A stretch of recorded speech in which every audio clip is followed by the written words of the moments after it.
सैयद सालार मसूद गाजी मियां गाजी बाबा भी बोलते हैं, ये दुनिया में बड़े पीर साहब से भी तकरीबन 65 साल पहले आए। बड़े पीर साहब, हालांकि मकाम नहीं दिखा रहा हूं मैं, दुनिया में तशरीफ लाना, क्योंकि 470 हिजरी में बड़े पीर दुनिया में तशरीफ लाए और सैयद सालार मसूद गाजी 405 हिजरी में आए और मैंने तकरीबन लगा दिया। समझ रहे? अब पता चला मैं बड़े पीर साहब से 65 साल और हिंदुस्तान के राजा हम सब के ख्वाजा गरीब नवाज से तकरीबन 132 साल पहले दुनिया में तशरीफ लाए। और कचौचा शरीफ में मखदूम पाक का नाम सुनोगा, मखदूम सिमना, उन्होंने लिखा है और आला हजरत की तहरीर पढ़ेंगे तो उन्होंने भी लिखा है, सैयद सालार मसूद गाजी का वो मज़ार है जहां पर 50 मिनट के बाद तकरीबन अल्लाह अल्लाह कौन तशरीफ लाते सुना होगा। हजरत खिजर अलैहिस्सलाम कौन तशरीफ लाते? ये वो बारगाह, मकबूल जो बारगाह, उनमें से एक बारगाह। इसी मदरसे को भी उन्हीं से निस्बत है। और इधर से होते हुए उनका काफिला गुजरा, पता चला, बता रहे यहां भी उनका पड़ाव रहा, यहां भी उनका पड़ाव रहा, बुजुर्गों ने बताया होगा। और अल्लाहु आलम बिस्सवाब। इधर से संभल में भी, संभल में आप लोग जामा मस्जिद से नीचे को आए होंगे, एक चक्की का पार्ट टंगा हुआ एक मकान पे, देखा होगा, 2 मंजिल ऊपर, उसके अंदर 2 मजार होंगे, एक अहमद और एक मोहम्मद। ये मुझे कारी जब मैं संभल में पढ़ता था, कारी जमील साहब ने बात बताई थी, किसी किताब में नहीं पढ़ी, लेकिन बयान कर रहा हूं क्योंकि उन्होंने मुझे बताई। समझ रहे? ये आपके भांजों में लगते हैं, अहमद और मोहम्मद। किन में लगते हैं? सैयद सालार मसूद गाजी के भांजों में। उन बकौल उनके मैं बयान कर रहा हूं, चाहे ज़ईफ हो लेकिन बयान कर रहा हूं। एक कोट है ना, कोट, उसमें एक सैयद ज़ादे थे, आले रसूल थे, और पृथ्वीराज चौहान का जमाना, उसी का एक बंदा यहां तक हुकूमत करता था। आले रसूल सैयद ज़ादे गरीब थे, मजदूरी करते थे, मगर एक बेटी थी, अल्लाह जिसकी रगों में फातिमी दूध और हैदरी खून मौजूद हो, वो कितनी पाकीज़ा होगी। सैयद ज़ादी चादर ओढ़ती थी, दुपट्टा ओढ़ती थी, पर्दे से रहती थी, मगर एक दिन जुमे के दिन नहा करके बाल सुखाने की गर्ज से आंगन में आ गई। उसी राजा का बेटा घोड़े से गुजरा, नजर पड़ गई, और इसे क्या पता था ये सैयदों का घर है। अब उसने जा करके घर पे खाना पीना बंद कर दिया और कह दिया शादी करूंगा तो उससे करूंगा। कहा मुस्लिम, कहा गैर मुस्लिम, और फिर भी सैयद ज़ादी। इत्तला बेट उसके बाप से पूछा, छोटा राजा, उसने कहा वो तो हमारे यहाँ का मजदूर है, हम तो जब चाहेंगे, ये टेंशन लेने की क्या बात। इत्तला भेज दी। अब बाप जो थे ना फिक्र में थे, खाना नहीं खाते थे, पेट भर के पानी नहीं। बेटी बोली अब्बा जान क्या बात है, तकलीफ क्या है, परेशानी क्या है, अब्बा जान बताइए ना, मामला क्या, अब्बा जान बोलिए। बाप की आंखों में आंसू आ गए और कहने लगा बेटी सुन रही हो तो सुन लो। कहा बेटी तुम्हें ईमान ज्यादा पसंद है या अपनी जान? का अब्बा जान ये पूछने की बात है, ईमान? कहा बेटी ऐसे ऐसे मामला उस लड़के की कहीं नजर पड़ गई धोखे से, और नजर पड़ी उसने ये कह दिया मेरे पास खादिम आया और 14 दिन उसने दे दिए और कहा 15वें दिन बारात लेकर के आऊंगा, या तो बेटी डोली में बिठा देना वरना आदमियों से खिंचवा लूंगा। अल्लाह, बेटी भी अल्लाह की वलियत। यार औरत हो तो ऐसी हो, आज की तरह थोड़ी है 40-50 साल की भी इतना मेकअप लपेटे फिर रही, इतना मेकअप समझे बारिश हो जाए ना तो अंदर का काला चेहरा दिखाई देने लगता। लेकिन सुनो, वो अल्लाह की वलिया। कहा अब्बा जान एक बात बताऊं? कहा जी। कहा अब्बा जान यहां पर जो मोहम्मद नाम के रहते हैं कोर्ट में? कहा जी। कहा इनके एक भाई हैं चचेरे, समझे, उनका नाम अहमद है। क्या नाम है? अहमद है।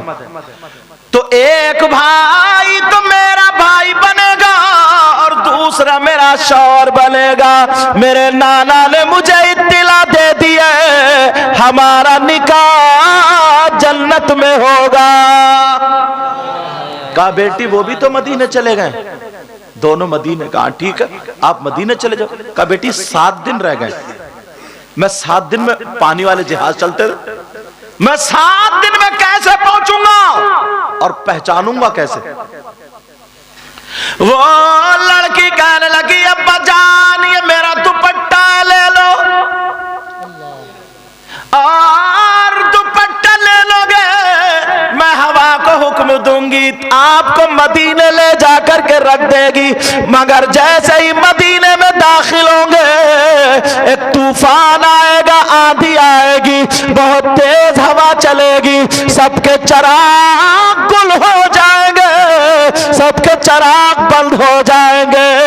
वो दोनों भाई सरकार के रोजे के सामने बैठे हुए कुरान शरीफ पढ़ रहे होंगे, उनके चिराग को हवा बुझाएगी नहीं बल्कि हिफाजत करेगी। सुभान अल्लाह। जब इतना कहा का ठीक है, हवा को हुक्म दिया, हवा ने ले जाकर के रख दिया, तूफान आया, वैसे ही पहुंचे, शाम का वक्त था, सबके चिराग बंद, उन दोनों भाइयों के जल रहे थे। वो दोनों खड़े हो गए, उनमें से एक ने कहा क्या बहन ने भेजा हमारी? कहा जी। कहा आप यहीं पे रहो और ये दुपट्टा हमें दे दो। वो दोनों दुपट्टा लेकर के इंडिया की सरजमीन पर आ गए। अल्लाह जैसे ही आए, अब बहन थी वहां पर, बहन भी मदीने शरीफ चली गई, उसका भी पता नहीं चला। 14 दिन के बाद जब सारे लोग उसके घर में दाखिल हुए, इन दोनों भाइयों ने कोर्ट में खड़े होकर के उस अपनी बैल के दुपट्टे को लेकर के जब पढ़ा ला इलाहा इल्लल्लाह इल्लल्लाह इल्लल्लाह का, पूरे मोहल्ले को पलट दिया। जी बेशक बेशक बेशक, पूरे मोहल्ले को पलट दिया। जी जाके देखियो पलटा हुआ है, पूरे मोहल्ले को पलट दिया, सब दब गए। जी जंग शुरू हो गई, दोनों भाइयों शहीद हुए, गर्दनें कट गई, फिर भी जसद चल रहा था। आगे जाके गिर जाते हैं, उन दोनों के मजार बताए जाते हैं वहां पे। जी मोहम्मद और अहमद वो कौन थे? सैयद सालार मसूद गाजी के भांजों में भांजे थे।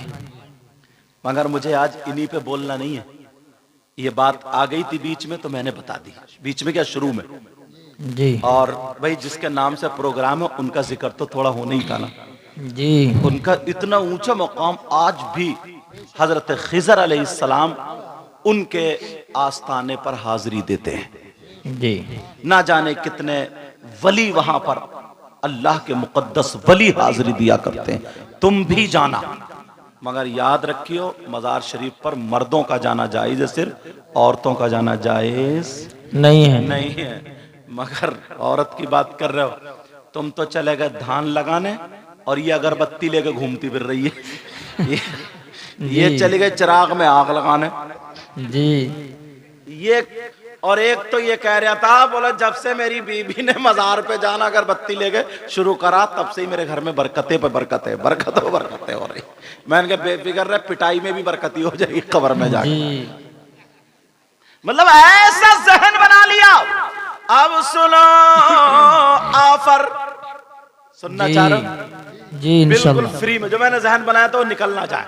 जी जी तुम चाहते हो हमारे पास नेकियां हो जाए, और मैंने कुरान की आयत भी उसी से लगती हुई पढ़ी है। जी तुम चाहते हो हमारे पास नेकियां जमा हो जाए, तो हम कौन सा काम करें जो करने में आसान हो? तो पहले ये सुन लो, 5 वक्त की नमाज फर्ज है।